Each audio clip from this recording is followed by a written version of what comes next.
nós chegamos no Natal. O que é o Natal? Pode responder, viu? O que é o Natal?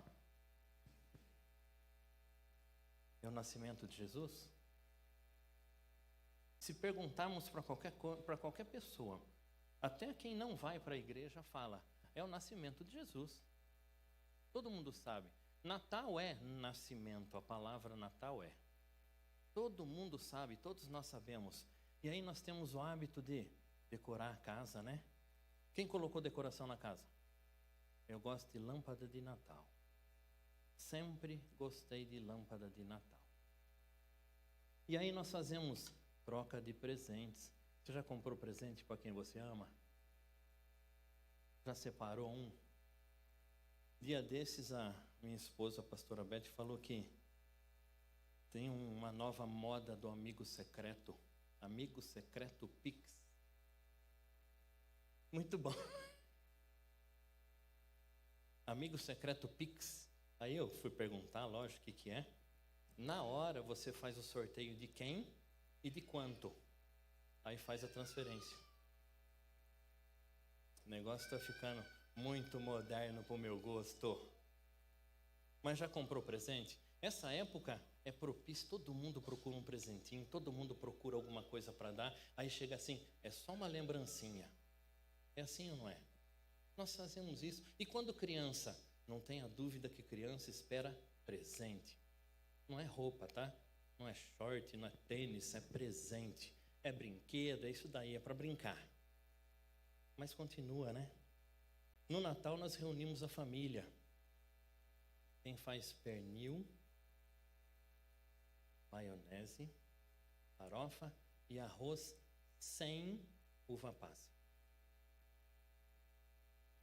Não, sem uva passa. Põe a uva passa no potinho.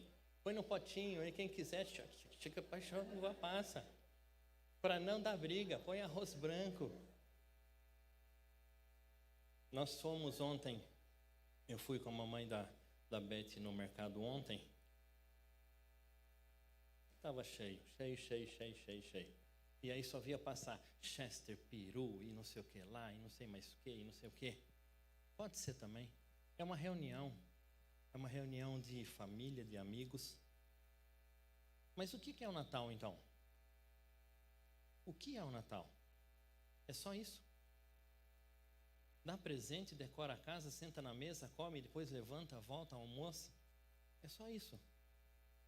Nós cantamos aqui que o Salvador nasceu. Ah, pastor, mas foi 25 de dezembro? Não é esse o detalhe. Nós não estamos discutindo a cronologia.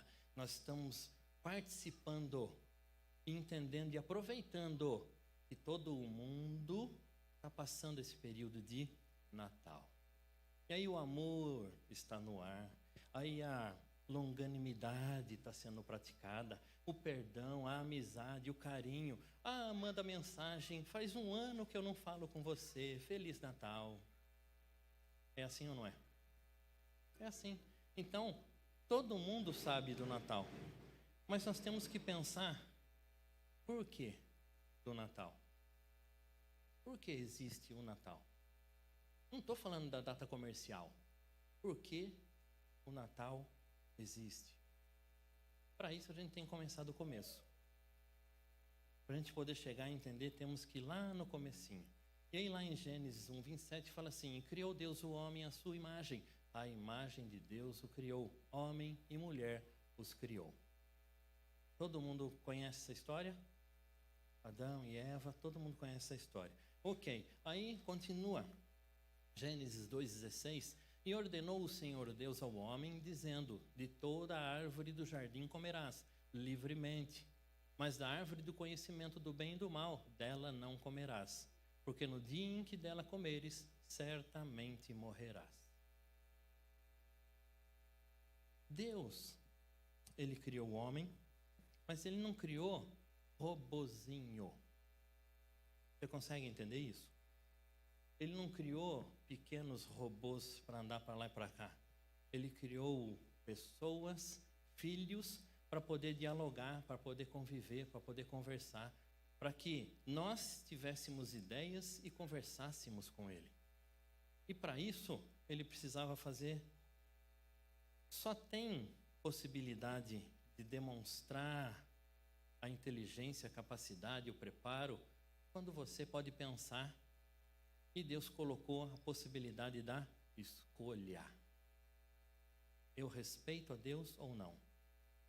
Eu atendo ao Senhor ou não? E ele colocou a árvore lá.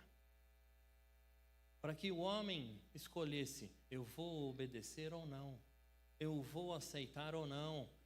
Porque se não tivéssemos a possibilidade de escolha, seríamos robozinho. E aí tem um detalhe. Lá em Gênesis 3, 6, e viu a mulher que aquela árvore era boa para se comer e agradável aos olhos, e árvore desejável para dar entendimento. Tomou o seu fruto e comeu. E deu também a seu marido, e ele comeu com ela. Então foram abertos os olhos de ambos, e conheceram e souberam que estavam nus, e coseram folhas de figueira e fizeram para si aventais. Pastor, é uma maçã? A Bíblia não fala isso. Podia ser uma pera, uma banana, uma fruta-pão, um abacaxi. Não é isso que interessa. Não é o detalhe do que era o detalhe de não toca nela. Estava lá, mas não encoste nela. Estava lá bem no meio, visível. Não chega perto disso. Deus deu a possibilidade. Eu já cheguei a ouvir coisas assim, mas por que Deus fez isso? Era para o homem pecar mesmo? Não, nós voltamos à fala anterior. Era para que o homem exercesse o poder da escolha, a liberdade da escolha, para que escolhesse a Deus ou não. Só que aí nós sabemos o resultado. Meu irmão, minha irmã, esse dia ainda não chegou no final. Gênesis 3 fala assim: e ouviram a voz do Senhor Deus, que passeava no jardim pela viração do dia. É a troca, tá? O significado do dia é o dia-tempo mesmo, viu? A virada do dia. Esconderam-se Adão e sua mulher da presença do Senhor Deus entre as árvores do jardim. E chamou o Senhor Deus Adão e disse-lhe: onde estás? Ele disse: ouvi a tua voz soar no jardim e temi, porque estava nu, e escondi-me. E Deus disse: quem te mostrou que estavas nu? Comeste da árvore de que te ordenei que não comesse? Primeiro que Deus já sabia onde Adão estava. Ele só perguntou para ver se Adão ia falar assim: Senhor, eu errei. Eu falhei, fiz o que o Senhor falou para não fazer. Ele já sabia onde ele estava. Deus sabe de todas as coisas. E aí ele perguntou assim: você comeu da árvore que eu falei para você não comer? Você escolheu desobedecer? Você escolheu fazer o errado? Meu irmão, minha irmã, eu já falei aqui, esse foi o pior dia da história humana.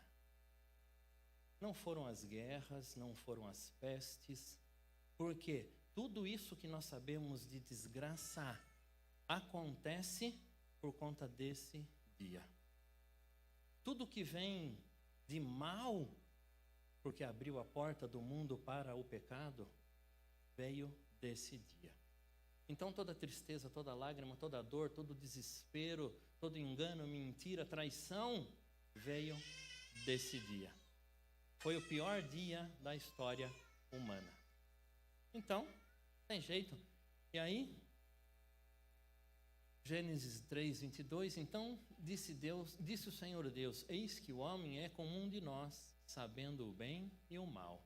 Até então, vivia na inocência, era tudo certo, tudo perfeito, tudo tranquilo, tudo sossegado, não tinha falta de nada, não tinha dor, nem frio, nem nada, era tudo tranquilo.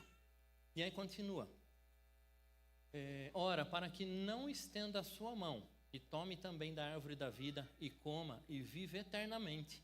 O Senhor Deus, pois, lançou fora do jardim do Éden, para lavrar a terra de que fora tomado. Em resumo, pôs para fora. Acabou. Não tem mais paz, nem tranquilidade, nem sossego, nem provisão, nem cuidado, nem proteção, né? Põe isso para fora. Tem muita gente que fala assim, nossa, que Deus vingativo, que Deus mau. Meu irmão, minha irmã, esse foi um dos gestos de misericórdia de Deus. Sabe por quê? Ele fala ali, porque senão o homem vai pegar a fruta da vida eterna e vai comer e vai viver eternamente. Ué, mas Deus não quer que a gente viva eternamente? Meu irmão, minha irmã, ele desobedeceu, ele pecou. Ele não estava mais próximo de Deus. E viver eternamente longe de Deus, você imagina que terrível seria a nossa vida nesse mundo?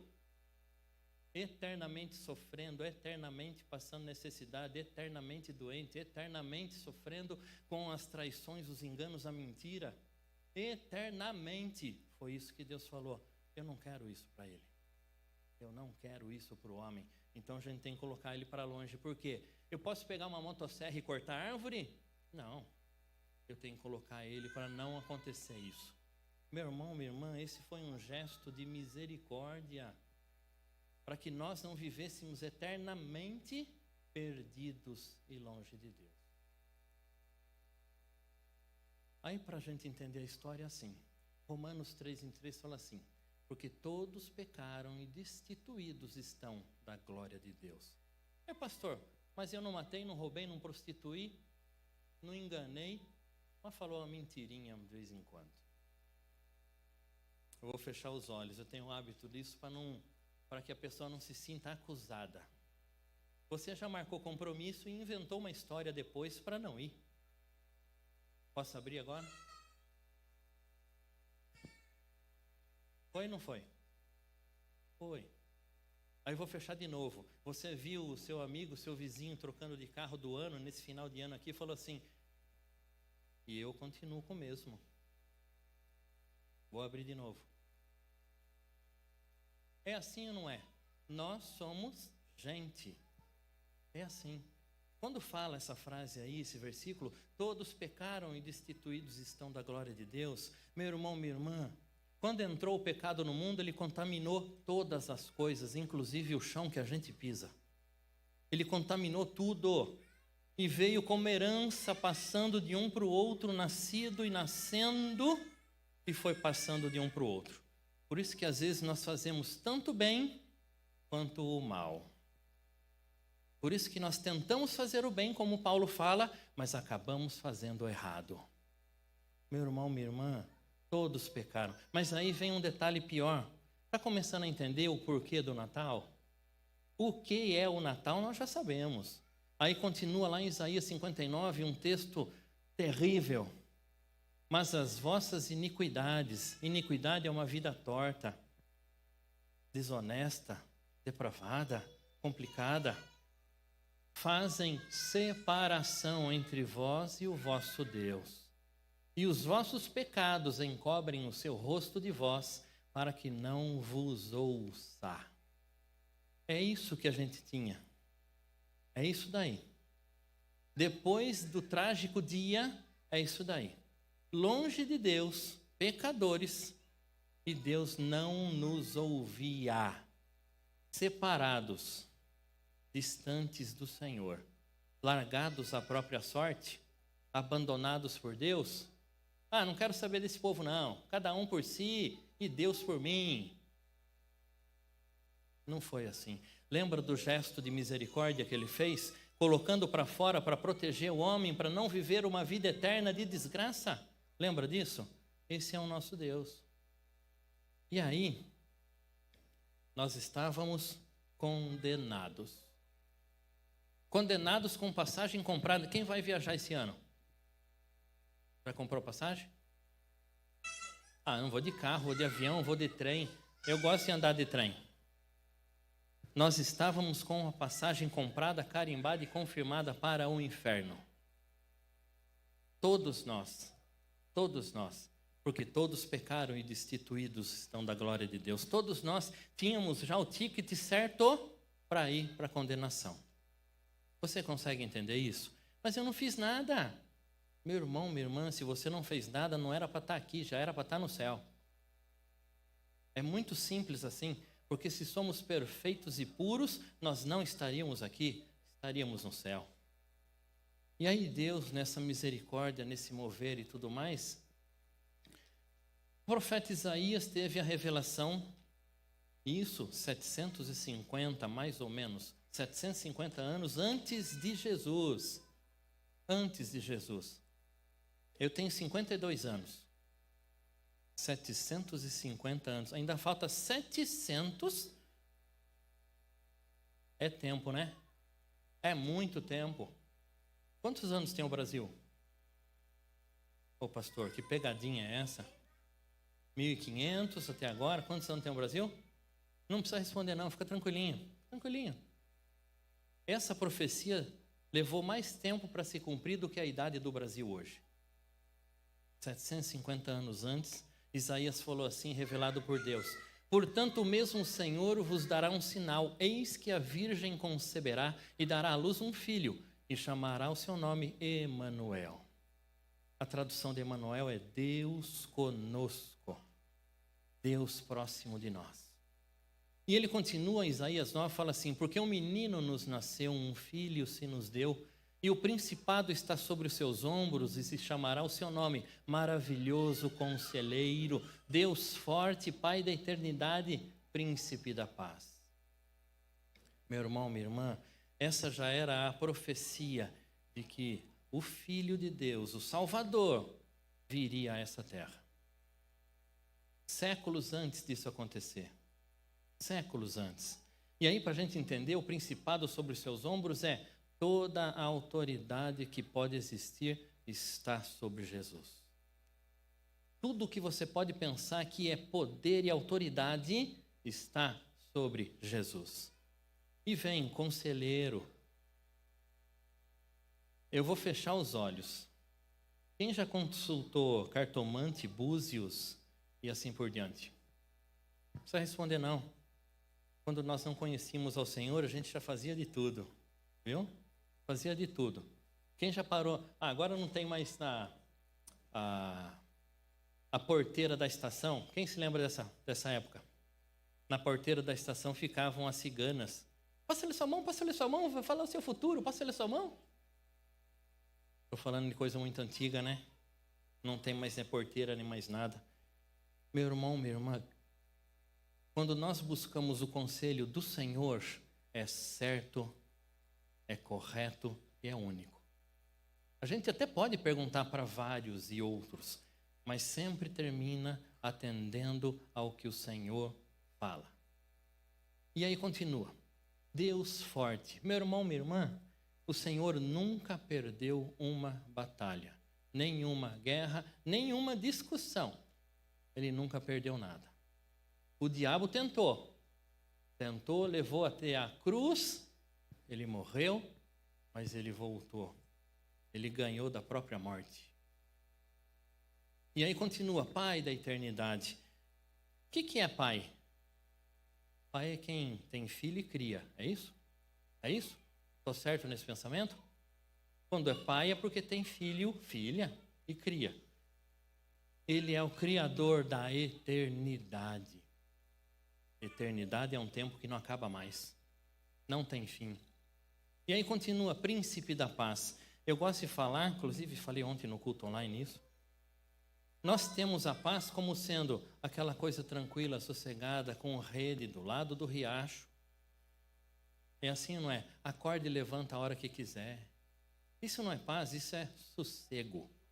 Paz é a situação em que você está no meio da luta, da guerra, da briga, do problema, da necessidade e está tranquilo, porque sabe que tem Deus que cuida de tudo. Isso é a paz que esse príncipe traz. Essa previsão foram séculos antes. A misericórdia demonstrada lá no Jardim do Éden, ele continuou pela história humana. E aí, foi falado aqui, inclusive, durante o louvor e tudo mais, Mateus 1, 21. E dará à luz um filho e chamará o seu nome Jesus, porque ele salvará o seu povo dos pecados. Jesus, ele veio a essa terra não para enricar, não para ter propriedades, ele veio a essa terra para salvar. Foi isso que ele veio fazer aqui. Foi para isso que ele nasceu. Isso é o Natal. E você está conseguindo entender o porquê do Natal? O que é, nós já sabemos, eu repito. E aí continua Lucas 1,31. E eis que em teu ventre conceberás e darás à luz a um filho, e por-lhe-ás o seu nome Jesus. Este será grande e será chamado Filho do Altíssimo, e o Senhor Deus lhe dará o trono de Davi seu pai, e reinará eternamente na casa de Jacó, e o seu reino não terá fim. Todos os reinos da terra terminam. Você já reparou nisso? O egípcio, romano, todos eles terminaram.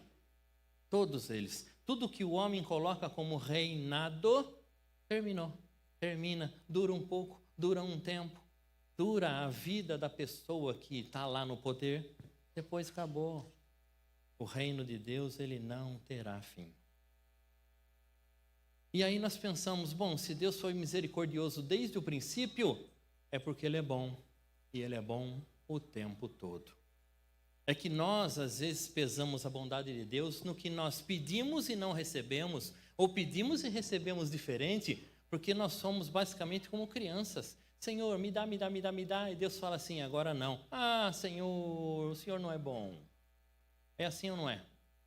Porque nós temos o hábito de receber e ter e ganhar, mas Deus sabe exatamente, por ser bom, o que nós precisamos e o que é melhor para nós. E aí continua. João 3,16 foi citado aqui, é um texto extremamente conhecido. Porque Deus amou o mundo de tal maneira que deu seu Filho unigênito, para todo aquele que nele crê não pereça, não morra, mas tenha a vida eterna. Porque Deus enviou seu Filho ao mundo não para que condenasse o mundo, mas para que o mundo fosse salvo por ele. Meu irmão, minha irmã, Deus Todo-Poderoso, Imaculado, Puro, Majestoso, podia chegar e falar assim, você, está tudo errado. Não quero mais você. Ele não falou isso. Ele veio ao mundo para nos salvar. Então o Natal é isso. Para quê? Por causa de toda aquela perdição, foi necessário o nascimento do Salvador. Foi preciso, e não para Deus, foi necessário para nós, preciso para nós. E continua em 1 João 4, nisto se manifestou o amor de Deus para conosco, que Deus enviou seu Filho unigênito ao mundo, para que por ele vivamos. Nisto está o amor, não em que nós tenhamos amado a Deus, mas em que ele nos amou a nós, e enviou seu Filho para a propiciação pelos nossos pecados. Meu irmão, minha irmã, nem todo o dinheiro que você tem no banco, nem toda a formação que você tem pendurada na parede, nem todos os imóveis, carros que você possa ter, poderia salvar sua vida. Nem você entregando a sua própria vida, salvaria sua vida. Você consegue entender isso? Tudo e qualquer coisa que nós tentássemos fazer, não salvaria a nossa vida. Aí Deus teve que fazer o supremo sacrifício. Jesus vai ter que ir lá. Vai ter que sofrer, vai ter que fazer e vai ter que passar. Para salvar todos aqueles que aceitam a salvação e o perdão. Tem gente que não aceita, pastor? Posso fechar os olhos? Porque se fia na posição, no cargo, no dinheiro, na capacidade intelectual. E tudo isso acaba. Mas o reino de Deus é eterno. E aí continua. Isaías 53:6. Todos nós andávamos desgarrados como ovelhas, cada um se desviava pelo seu caminho. Mas o Senhor fez cair sobre ele, Jesus, a iniquidade de nós todos. Meu irmão, minha irmã, Deus não falou assim, só quem chama Ricardo aqui? Eita, só eu seria salvo então, porque Jesus escolheu assim, só Ricardo ia ser salvo. Pronto, já era. Antônio. Quantos Antônio tem aqui? Então seria Ricardo e Antônio, só tinha 2 daqui. Não foi assim.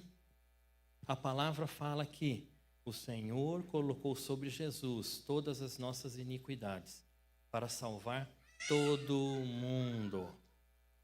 Então, aquele que anda desregrado, torto, esquisito, complicado, pastor, o bandidão também vai ser? Se ele se arrepender e mudar de vida, vai. Pastor, é o que a Bíblia fala. O amor foi dado a todos. Nós é que julgamos e fazemos diferença. Deus não faz. Mas continua. Lá em João 1:29, no dia seguinte, João Batista viu Jesus que vinha para ele e disse: Eis o Cordeiro de Deus que tira o pecado do mundo.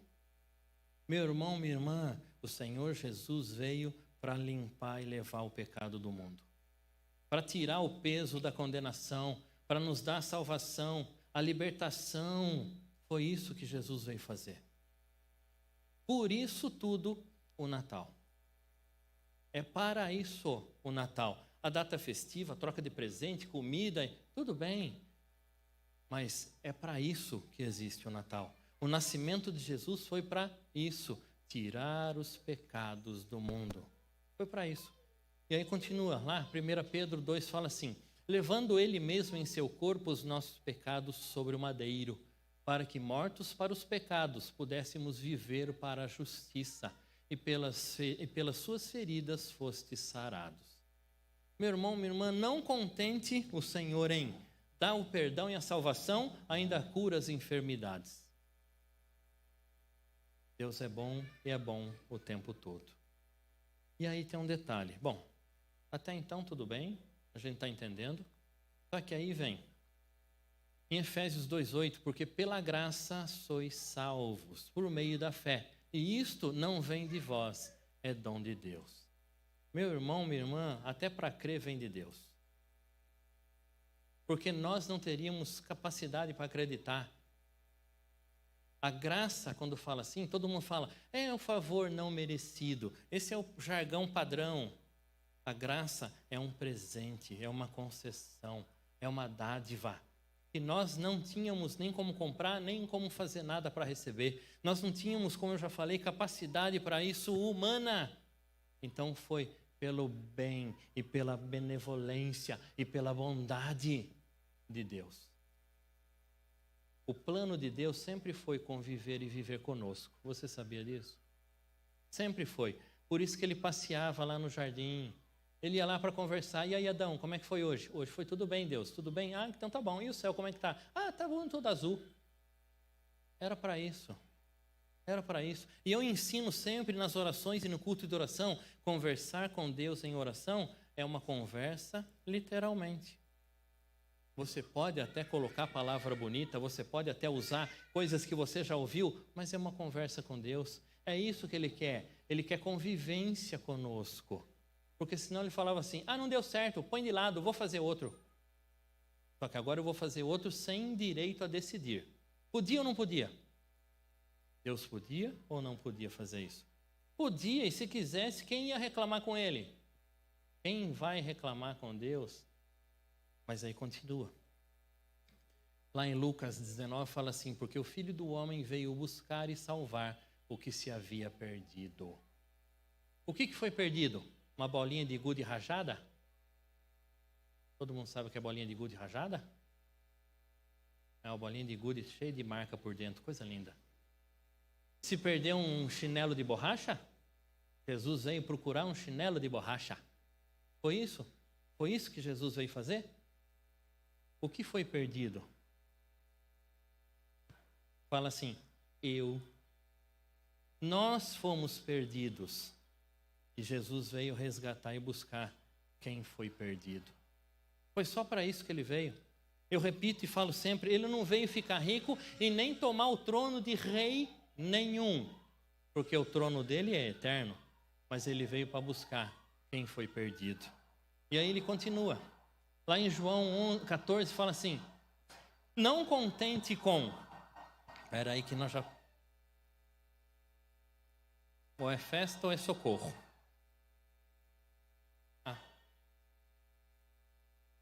É o Papai Noel. É que eu vi daqui. Papai Noel tá chique, tá com carango. Voltando ao que interessa. Meu irmão, minha irmã, e aí eu falo de novo. Deus, o Senhor, não contente com o perdão, com a salvação, com o resgate, com o buscar o perdido, ele ainda acrescenta. João 14, não se turbe, não se preocupe o vosso coração. Credes em Deus, crede também em mim. Na casa de meu pai há muitas moradas. Se não fosse assim, eu vos teria dito, vou preparar-vos lugar. E quando eu for e vos preparar o lugar, virei outra vez e vos levarei para mim mesmo, para que onde eu estiver, estejais vós também. Meu irmão, minha irmã, essa é a nossa esperança. É o aguardo da volta do Senhor Jesus. Porque Ele prometeu e Ele cumpre. Tudo que Ele fala, Ele faz. Ele foi para preparar o nosso lugar e depois Ele vem nos buscar para a gente morar eternamente com Ele. E onde Jesus está? Na mercearia? No supermercado? No condomínio da praia? Jesus, onde ele está? Onde está Jesus? Está no céu. Jesus está no céu. E aí, como é que vai ser o céu? Meu irmão, minha irmã, o céu não interessa se é ruas de ouro, se é tudo de brilhante, não é isso que interessa. O que interessa é quem está no céu. Quem está no céu? E a palavra fala assim lá em Apocalipse, é extraordinário esse texto, é o que me motiva a acordar. E ouvi uma grande voz do céu que dizia, eis aqui o tabernáculo de Deus com os homens, pois com eles habitará, e eles serão o seu povo, e ele mesmo, Deus, estará com eles, e será o seu Deus. E aí vem o extraordinário. E Deus limpará dos seus olhos toda lágrima, e não haverá mais morte, nem pranto, nem clamor e nem dor, porque já as primeiras coisas são passadas. Meu irmão, minha irmã, é isso que tem que nos motivar a continuar vivendo. Não é se Deus vai nos prosperar, vai nos dar um carro novo, vai nos dar uma casa quitada. Não é isso. Nós temos que viver por essa esperança. O céu, onde tudo que você conhece de dor, de tristeza, de amargura, de mágoa, de solidão, de desespero, acabou. Acabou. Toda dor, todo pedido de socorro, todo clamor, toda necessidade, toda fome, toda tristeza, acabou, acabou, acabou tudo. Esse é o céu. É isso que Jesus foi nos preparar a morada. E Ele vai voltar. Só falta cumprir isso, a volta do Senhor para nos levar. Meu irmão, minha irmã, não contente ainda com tudo isso, o Senhor ainda acrescenta lá em Tessalonicenses. Eu vou ter que chegar mais perto. Não, vou virar, posso? Eu não peguei os ocre, já era. 1 Tessalonicenses 4, presta atenção. Não quero, porém, irmãos, que sejais ignorantes acerca dos que já dormem, que já morreram, para que não vos entristeçais como os demais, que não têm esperança. Porque se cremos que Jesus morreu e ressuscitou, assim também aos que em Jesus dormem, Deus os tornará a trazer com ele.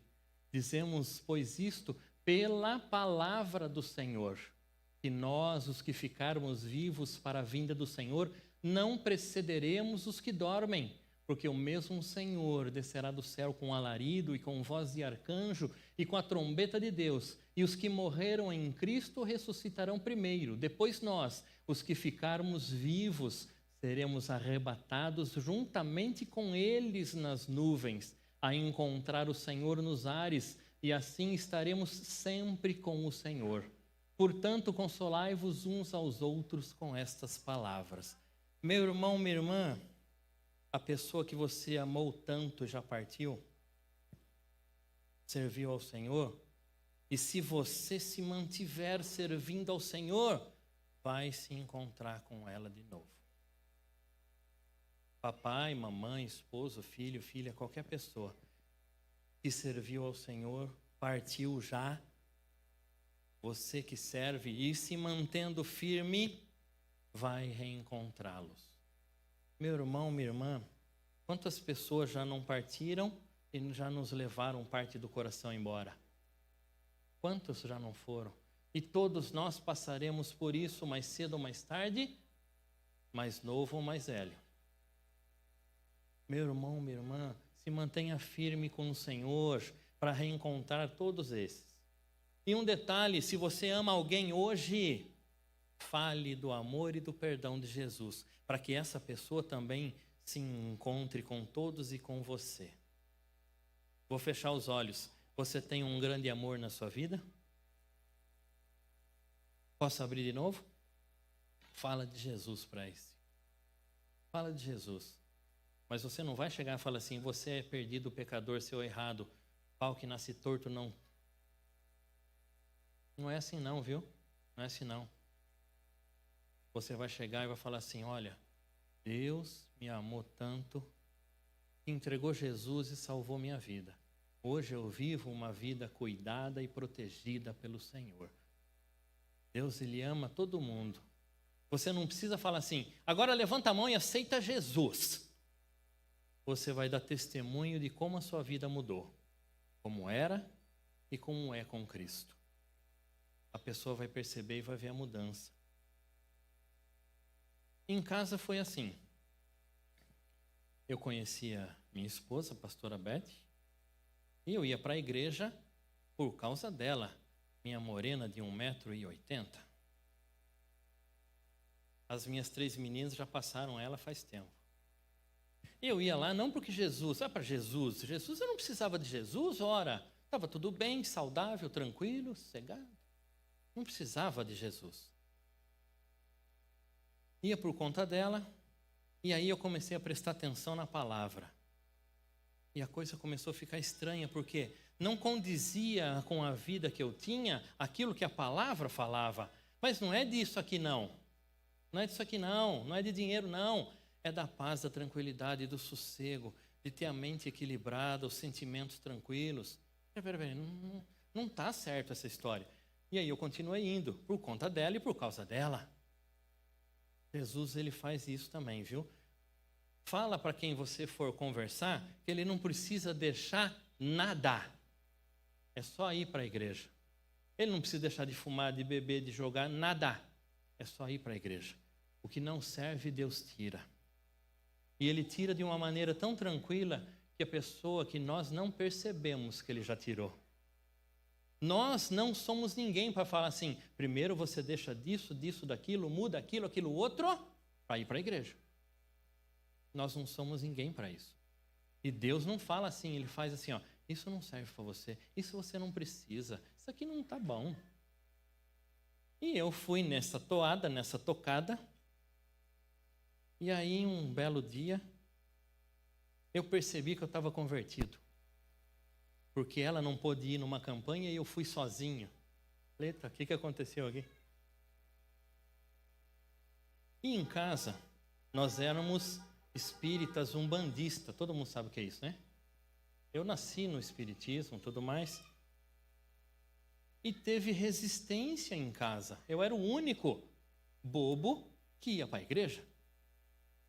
Só que aí papai começou a falar assim, eu vou dar uma carona para vocês, porque eu ia em Jundiaí. Tá bom. Quem já ouviu essa história vai ouvir de novo, tá? Papai ficou na porta, lá no carro, na frente. Na semana seguinte, eu vou levar você de novo. Aí papai já subiu o degrau da escada, já ficou lá, né? Eu vou levar você de novo. Aí ele já chegou na porta da igreja. Entrou no hall de entrada. Sentou na última cadeira e nunca mais saiu. Depois de um bom tempo, ele falou para mim, olha, sabe por que eu fui lá? Por quê? Porque eu vi a mudança que você teve. Eu não falei nada. Eu não convidei. A minha esposa nunca pregou para mim. Olha que coisa. Que falta de juízo, meu Deus do céu. A minha esposa nunca pregou para mim. Ela só falava assim, nós vamos sair para comer pastel depois da igreja. E aí eu tinha que ir lá na porta esperar, né? Depois da igreja. Primeiro eu vou na igreja, depois a gente sai para passear. Primeiro eu vou fazer as orações, depois eu vou. E eu fiquei olhando, mas que coisa chata. E foi isso que me conquistou. Nossa, que compromisso, que firmeza, que seriedade. Não é porque é minha esposa, porque primeiro ela é serva de Deus, depois é minha esposa. E aí depois foi mamãe, Meu irmão ainda é mais ou menos, porque ele não ia nem do outro lado, mas não é que eu acredite em predestinação, mas é assim, a oração funciona. E a gente faz oração por isso. Meu irmão, minha irmã, se nós amamos alguém, ofereça Jesus. Pode dar um carro zero, ele vai acabar se não tomar cuidado. Enferruja, quebra, bate. Aí você compra um carro de 1,5 milhão. Vem uma charanga. Conhece charanga? Não conhece? Meu pai, eu sou muito esquisito. Eram os ônibus antigos calhambeques. Vem uma charanga e pá! Foi-se o seu paralama de 450 mil. Tudo isso acaba, mas a oferta da salvação é eterna. O perdão de Deus, ele alcança. Só que cabe a nós. E não contente com isso, Deus deu a salvação, o perdão, o céu, morada eterna com Ele, e ainda vai levar todo mundo junto que você conhece, a sua família, quem você ama, e serve ao Senhor. Esse é o Natal. É para isso que foi criado o Natal. Trocar presente? Muito bom. Muito bom. Adoro. Quem gosta de receber presente? Melhor é dar do que receber. Não, eu estou brincando. Isso daí é bíblico. É uma satisfação tão grande quando você dá alguma coisa para alguém e vê a alegria, a satisfação, a festa, a realização. Isso nos deixa feliz, mais até do que receber de volta alguma coisa. É assim ou não é? É só você perceber na sua vida, quando você faz alguma coisa para alguém, aí você cumpre o segundo mandamento. Qual que é? Amar o próximo. Isso eu não sei quem falou, mas é isso aí mesmo. Amar o próximo como você se ama. Vou traduzir para mais simples ainda. Você se gosta, você se perfuma, põe uma roupa boa, come bem, não é assim? É assim ou não é? Faça para o próximo. Porque é isso daí que é o Natal. Pastor, então eu vou fazer ceia hoje, vou convidar todo mundo. O que vai ter de ceia hoje? Não é isso. Sirva, ofereça, mostre Jesus. Mostra quem nasceu, porque todo mundo sabe, mas por que nasceu? Hoje a gente está pensando, nós já sabíamos disso, mas hoje estamos lembrando.